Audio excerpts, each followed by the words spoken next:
Баршаңызға сәлем. Бүгін сіздермен бірге қыстық салат жабатын боламыз. Менің каналымда тағы да көптеген қыстық салаттың рецептісі бар.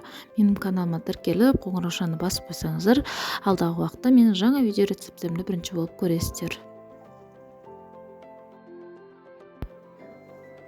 Өзіміздің бақшамыздан осындай капустамыз, қызыл перісімізді, ащы перісіміздің барлығын жуып дайындап аламын. Описанияға қанша килограмм екенін жазып қалдыратын боламын.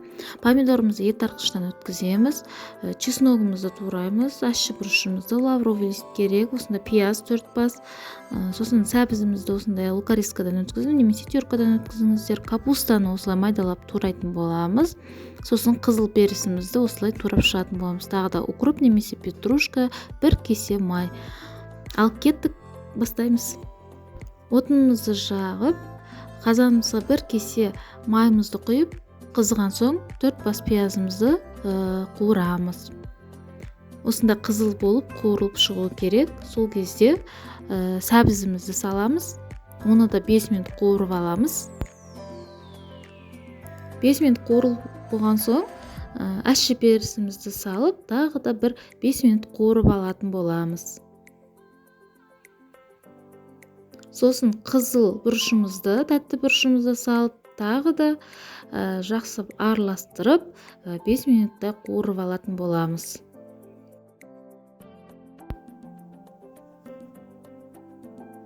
Сосын майдалап туралған осында капустамызды салып, тағы да 5-10 минут қуырып алатын боламыз. Жақсылап араластырып, капустасы өлгенше тағы қуырамыз.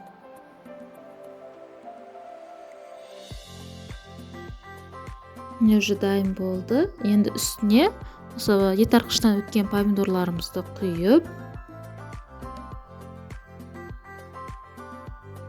үстіне мен осында 1 бокал қантымызды қосамыз, өзіне помидордың қышқылдығын алатын болады. Татымына қарай тұзын қосамыз, лавровый лист, сосын чесногымызды барлығын бірге қосып, жақсылап араластырамыз.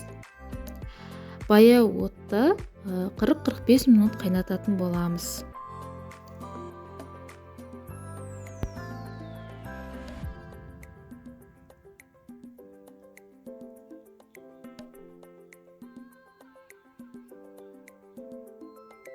Неге бізде әдемі болып осылай қайнау керек.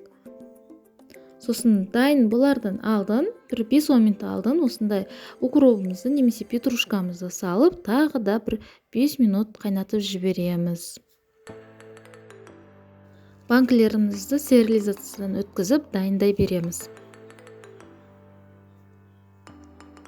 Сонда қайнап тұрған ыстық кезінде банкілерімізге құйып, 70% уксусты 2-3 тамшы тамызып, банкамызды жабамыз және оны орап қоятын боламыз.